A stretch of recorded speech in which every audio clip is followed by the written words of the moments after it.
They say rivers are alive, that they breathe, that they remember. But what no one ever told us is that some rivers hunger. There's a place outside a quiet little town, Blackwater Creek. It looks like any other river during the day.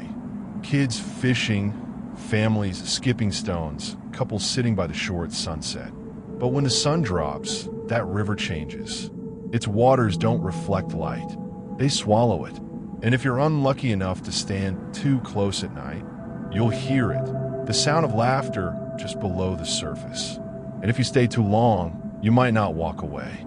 The people of Ashford, the nearest town, don't talk much about the creek. Old-timers call it cursed. Kids grow up being told never to swim there after dusk. Strangers driving through just see a river like any other. But the locals know better. What's strange is how normal it all looks. The sycamore trees lean toward the water like tired guardians. The rocks on the bank are smooth from decades of current. Even the air feels calm. But it's the kind of calm that presses against your chest, like something waiting for you to make the first move. Why are people afraid of a river that looks so harmless? It was the summer of 1998 when 3 teenagers decided to find out the truth. Caleb, Jenna, and Marcus weren't bad kids, just restless. School was out, the nights were long, and the rumors of Blackwater Creek were too tempting to ignore. They'd heard the stories, strange disappearances, people drowning in shallow water, divers who claimed they felt things moving against them in the dark. But teenagers don't believe in curses. They believe in fun, in dares, in proving the world wrong. That night, under a pale moon, they sneaked out of their homes, met up at the edge of town, and walked the dirt road that led to the river. They carried flashlights, beer, and the kind of nervous laughter that hides real fear. What exactly happened to them that night? When they reached the riverbank, the water looked wrong. Too still. Not a ripple, not a frog, not even a mosquito humming. The woods around them were silent, as though the whole world was holding its breath. Jenna hesitated. "Doesn't it feel off?" she whispered. Marcus laughed it off, but his voice shook. "It's just water." Caleb kicked a rock into the river. They waited for the splash, but it wasn't a splash. It was more like the rock was swallowed, dragged down too fast, leaving only widening circles on the surface. They should have left. They didn't. To prove they weren't scared, Jenna dove in first. Her splash echoed loud against the silence. Caleb followed. Then Marcus, the bravest or the most foolish, jumped in last. At first, everything seemed normal. They splashed each other, laughed, floated on their backs. But then, Jenna froze. "Something touched me," she gasped. Caleb swam closer, teasing her. But when he felt it too, cold fingers brushing his ankle, he stopped laughing. Before they could process it, Marcus screamed. Something yanked him down hard, his head vanishing beneath the surface.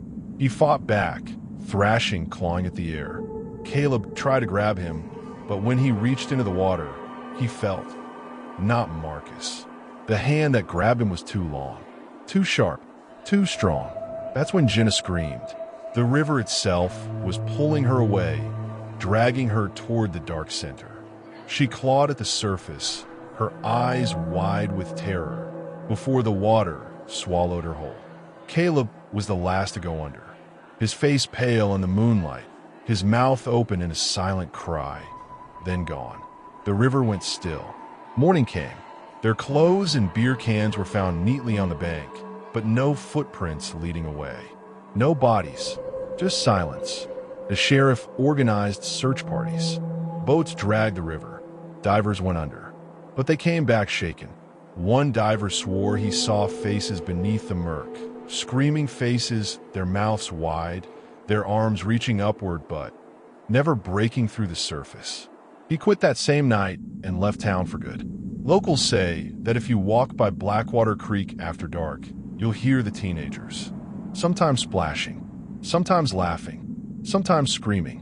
And if you look closely at the water, you'll see ripples forming even when the air is still. The river doesn't take randomly. It waits. It lures. And once it has you, it doesn't let go. Over the years, others have gone missing.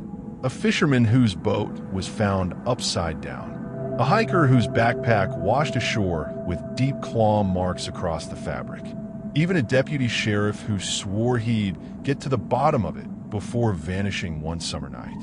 Each time, the river grows darker, hungrier. And here's the worst part. Some say the river is spreading. People claim to hear water running through the drains at night, even when no taps are open. They swear they see puddles form in their basements, rippling though there's no breeze. And sometimes they hear faint laughter coming from it.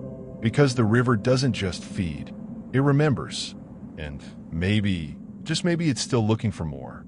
If you ever find yourself near Blackwater Creek, stay away after dark. Don't go near the bank. Don't listen to the laughter. And whatever you do, never, ever answer if something from beneath the water calls your name.